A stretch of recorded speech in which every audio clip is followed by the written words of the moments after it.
Welcome to Bedtime Confessions.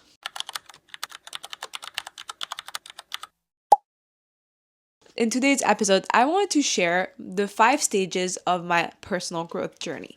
I think that these stages could kind of be generalized to other people as well, or you might relate to these stages as well if you went through your own personal growth journey, or you might relate to one of the stages and maybe you're currently in one of these stages and you will advance. But this is all based on my personal growth journey, and it's not based in science, it's not based in research, it's not based in anything but my own experience. So let's sit down, relax, and let's go through my journey. Before I start dissecting my personal growth journey, I wanted to share where it started, or kind of give you background, like quick background context of why I became someone that loves personal growth and why I'm so invested in my personal growth.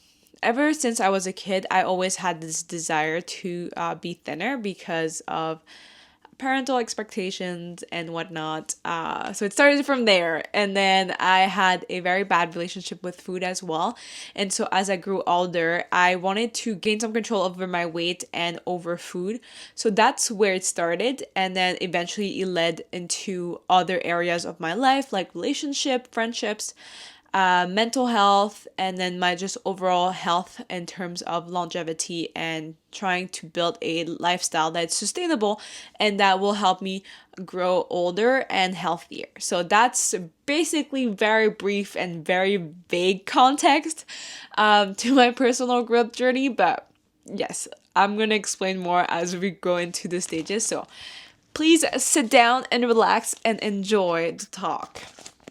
So, my personal growth journey, or let's be more specific here, I want to talk about my weight loss journey or my weight loss transformation in general. I'm just going to use weight loss because it's just going to be easier for the sake of this video and for these confessions. So, when I was younger, like when I was in high school, I was struggling with my weight, and my mom wanted me to like be thinner, but I didn't really care as much. I was just doing it for her, or like I was just chilling as a teenager. I was not really insecure about my weight or how I looked. I just was vibing with my friends and my sister. I have a twin sister, so then like me and her like kind of shared a similar journey. So then like when we were in high school, we were just like vibing and having fun and just like playing sports and just being teenagers. So it wasn't really a concern to us, or it wasn't really a concern, but we were still intrigued, and we would like look into how to lose weight, or like we would try different diets, and like we did a lot of yo-yo dieting here and there. But then overall, it was still fun. I remember it as being fun, and like it was never really forced or toxic, I would say. Maybe it was. Don't take my word for it. I'm not a therapist or psychiatrist, but I remember it as being an era where we were experimenting, having fun, playing sports, different sports. We tried so many different sports. We were playing volleyball at the time. And then we were coming up with different meal plans, meal recipes, and stuff like that would fit some standard of whatever diet was trendy at the time. So then for my high school, it was not really like, oh, I need to lose weight, or I need to pay attention, or I need to like change who I am. No, it was very much like just discovery and just being intrigued of what I could do to be thinner. So then when I moved to university, it was during COVID, the famous pandemic. I would say that the pandemic was what shifted everything in my life. Not in terms of like, oh, the world was like going through to shambles, but more so as in like I had a reality check of who I am and my health and like what I wanted out of my life in general and out of my health and how I wanted my body to look like. So when COVID happened, I moved to Canada. So I was living in France back then. So most of my life I lived in France, but we can just skip the background information. But in high school, I was living in France at the time, and so I moved to Canada to go to the University of Toronto for uni. And when I moved to Canada, it was a brand new country, did not know anyone. I just moved by myself because at the time it was locked down, so my parents couldn't come with me. So I was just thrown into a new country by myself during peak pandemic time. So that meant that when I arrived in Canada, I had to quarantine for 2 weeks in a hotel room. Worst 2 weeks of my life. That's a story for another time. And then I moved into residence on campus where I met some of my friends. And this is where everything starts. Okay, so the first stage of my personal growth journey was denial. Denial is a river in Egypt. I hope you know this audio on TikTok, but if you don't, look it up. This stage was very, very intense and very hard to go through or even to remember. So at the time, I'll try and pop pictures as I move through the story so that I can kind of illustrate where I was at that time. And I also have vlogs of that era. So if you want to scroll all the way down of my YouTube videos, then you could find some of those videos there. But we could clearly see that I was not okay, in the sense where it's like I didn't look unhealthy, but like I looked chubbier and like I looked uncomfortable in my body. And so during that denial phase, I was living with other roommates, and those roommates were a little thinner, so then they could eat way more, and like they didn't really care about their weight. So then therefore like I felt like I didn't really need to care, because like if they can eat like that, I can eat like that, right? But the thing is, like, we didn't have the same bodies, and we were not the same in terms of health. So then like whatever I was eating had the bigger impact on my health than on their health. So then during that whole, I think it was maybe like 6 months to a year or even longer, I was in denial that I need to change and be more careful about my health. So I gained a lot of weight. I think I reached like my heaviest at like 85, I think 85 kilograms or something like that, or 82 to 85 kilograms. And I was in total denial that I needed to change. I thought I was fine with my health. I was not eating properly. I was eating junk food a lot. I was drinking a lot of iced tea. At that time, iced tea was my guilty pleasure. I was drinking more iced tea than water. So that was a big problem, right? But then I didn't care. I didn't care at all. I was just in denial. And so this phase of denial, I have notes, was basically I refused to realize that there was a problem. I just was in complete denial that I needed to change my life or be more careful about how I feed my body. I would get defensive when people would tell me that I needed to be careful, because I was like, why are you telling me this? I'm fine. Like, I'm doing fine. But I was clearly not doing fine, both mentally and physically. And then the only reason I got out of that stage was because I reached rock bottom. And I think that's the point where everything changed, because I was like, well, I never want to feel like this ever again. And there's nothing else for me to do but to go back up and to change my life. So then when I reached rock bottom, also like my twin sister at that time, huge shout out to her. I know she's gonna watch this video and she's gonna be like, oh my gosh, talking to me.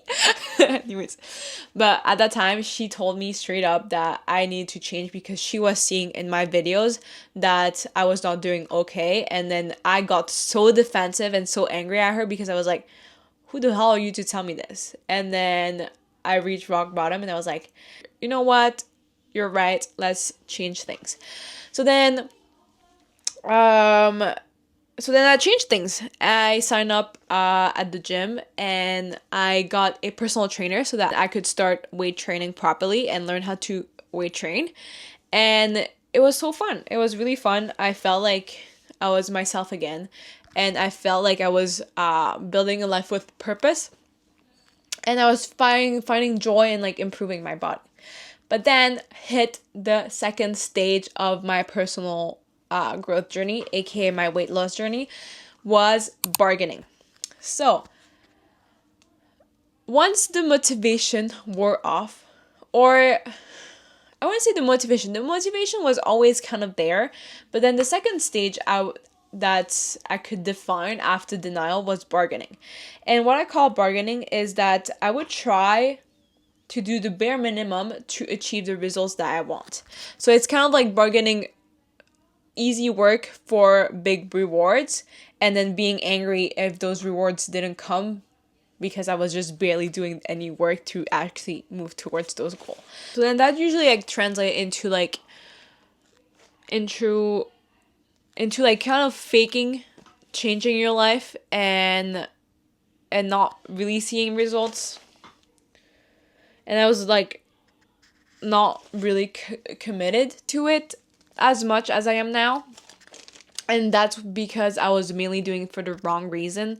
And those reasons at the time were kind of superficial. It was like looking better, but like as well as like I wanted to like attract male attention, or I wanted to satisfy others people's expectations of how I should be looking and how I should present myself to the world. So then that's the bargaining. It's like trying to fake being the person that you want to be so that you can get the results, but actually not being genuine about it. And so I would do it for all the wrong reasons, and I would do it the wrong way.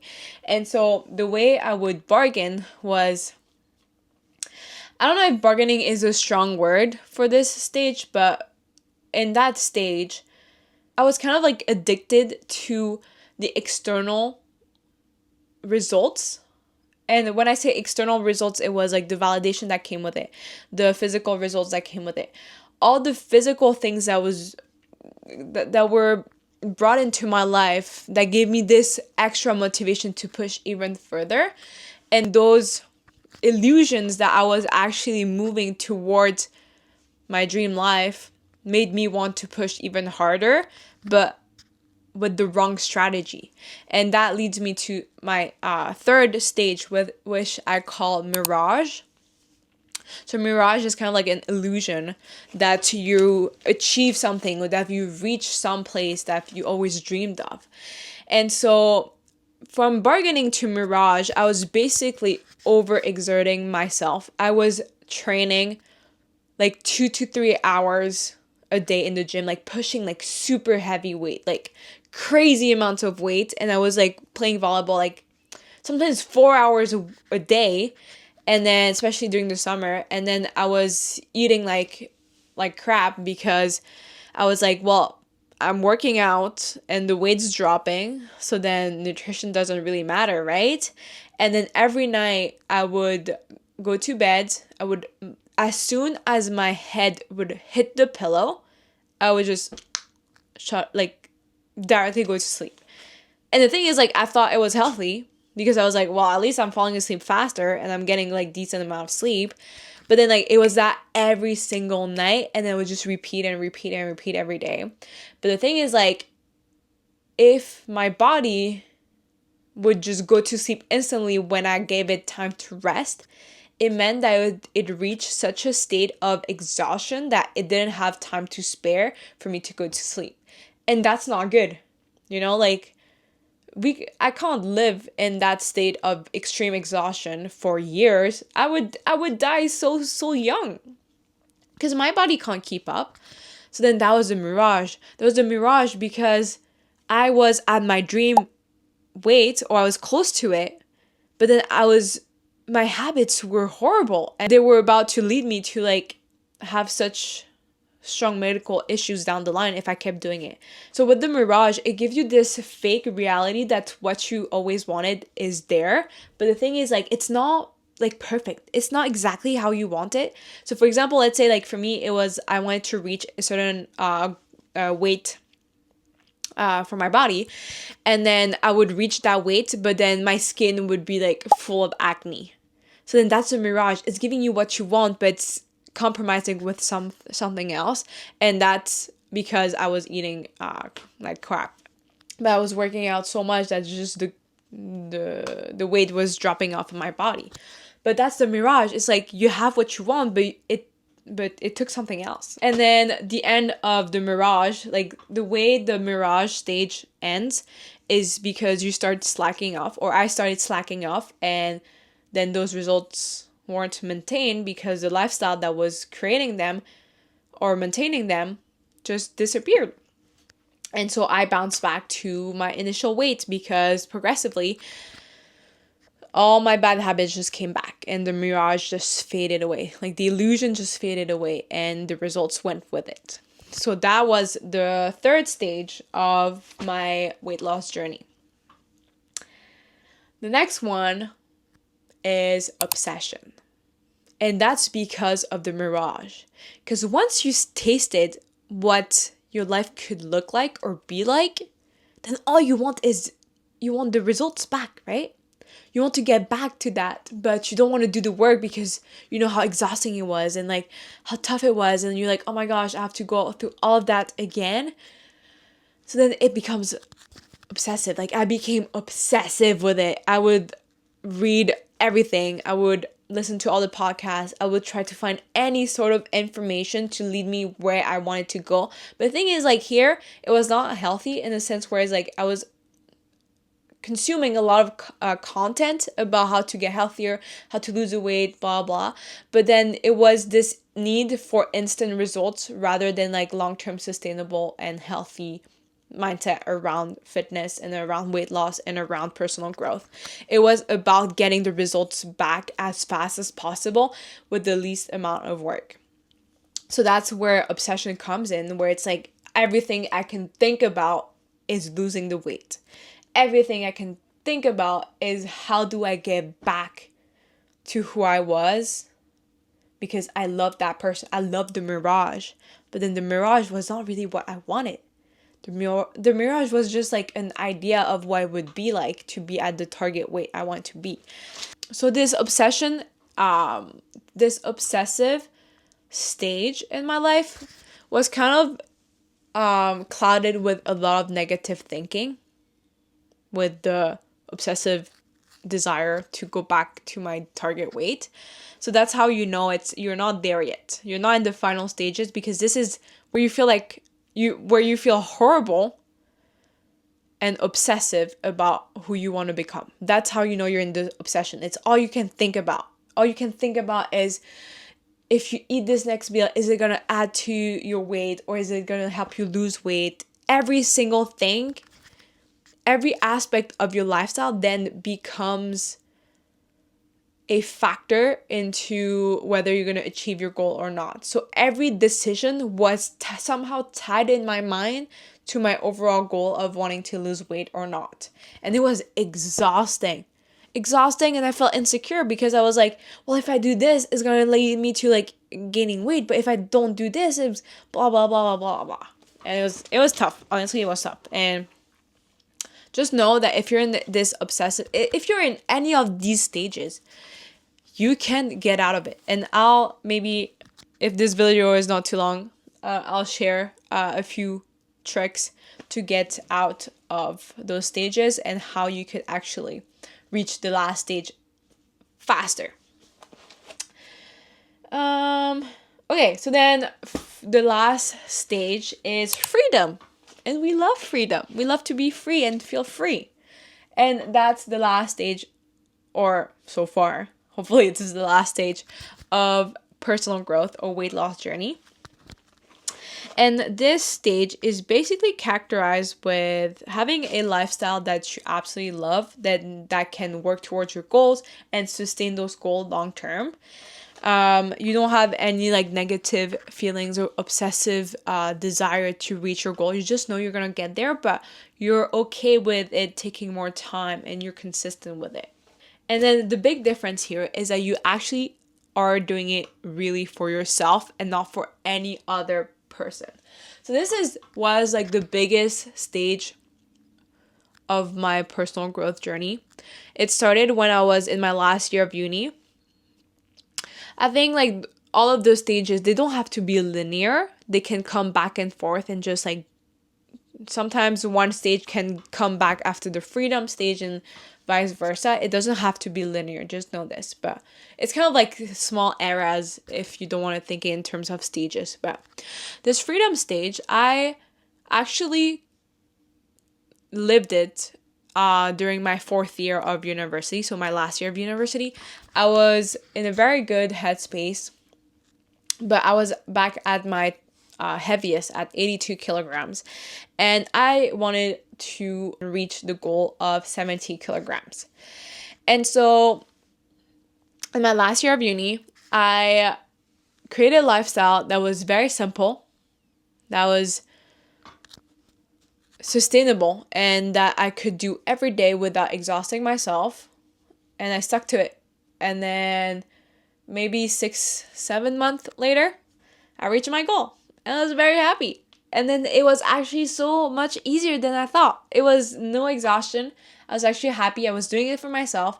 And I was doing great. And I even reached the stage of being so content in my life that nothing else mattered. Like whatever else that would come into my life, it would just be a bonus. I was just so happy and so content that it kind of felt weird for a moment. I was like, okay, this is weird. I don't know how to feel. Like I've never felt this emotion before. And I was kind of surprised by it, but I was so content with every area of my life because I just did it all for me, and there was nothing external that was powering my motivation. And that's how, like, I really truly felt free to be whoever, do whatever. And I was so confident. I was everything I ever dreamed of. And so during my last year of uni, I was just thriving. Honestly, I was just thriving. I was so happy. And then after university, after I graduated, that's where one of the old stages came back, and I fell back down the wagon, and I actually reached rock bottom again. And I think I re-experienced all of the other stages of denial. Actually, yeah, I had to go through denial again, bargaining, not Mirage. I skipped Mirage this time, and then obsession, and then I reached freedom again. Like right now, I'm back to freedom. The only way I was able to reach freedom again was by establishing a lifestyle that felt truly mine, that felt like I was not answering to anyone's expectations, anyone's desires, anyone else's dreams and goals for me. I was doing everything for myself, and no one else had a word or had a say into what I was doing. And I was taking all of my goals from the lens of longevity and happiness and fulfillment. If this was healthy, then I would do it. If not, then maybe I'll reconsider it.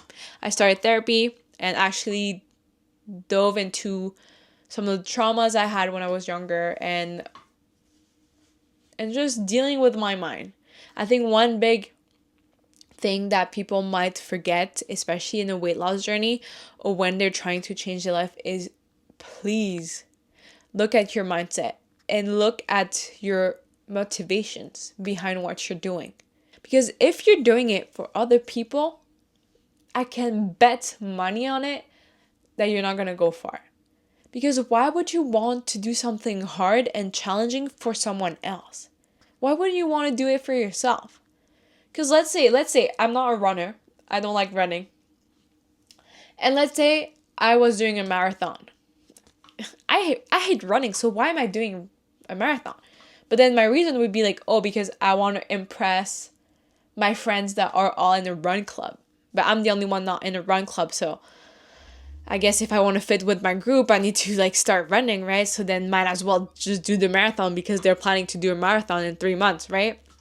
But the thing is, I hate running. I can't run. So why would I want to push myself and do marathon training that takes a lot of willpower for me to just be miserable the whole time and achieve a goal I don't even want to achieve?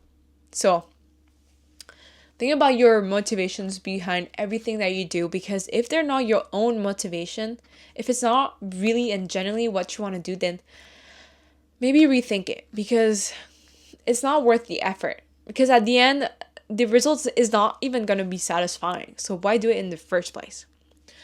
There's a lot more to dive into each of these stages of personal growth and weight loss and everything. So let me know if anything resonated with you and if you can relate as well. And if you want me to talk about any of these stages in more detail and actually go through everything that happened and comb through the steps that took me out of each stage, I could definitely do that. I love rambling about my struggles because I know they can inspire other people to change their life. And let me be your lab rat, I'll be the experiment, and then you apply the theory that comes out of it. So you can get through all these stages. You can even get to freedom faster if you wanted to.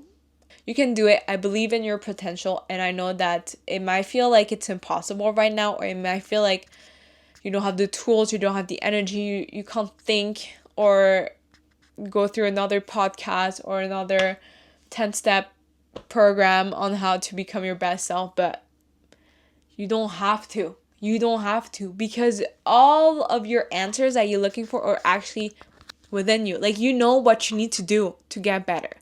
But in the off chance that you don't know what to do, I created a personal game called Quest Game. And this game is basically broken down into quests, missions, and actions that could lead you from rock bottom to actually building the foundation to your life. And if you're interested, then check the description down below and join the community of Quest Club. We're a community that wants to hype each other up. It's all about personal growth. So we're starting with health, and then we'll build onto that with other areas of our lives. But please come and join our community of players, our community of I just want to cheer you on during your personal growth. It doesn't have to be a lonely journey. So please come. You can come and brag about all of your wins. We can share tips and tricks on how to improve together. And you can score some points and level up. How cool is that? So if you're interested, check the link in the description. Please don't miss out on this because it's actually really fun. So I'll see you in the community, and if not, I'll see you in the next bedtime confession. I hope you enjoyed, and it's time for bed. So I'm gonna let you go, and then good night. Bye.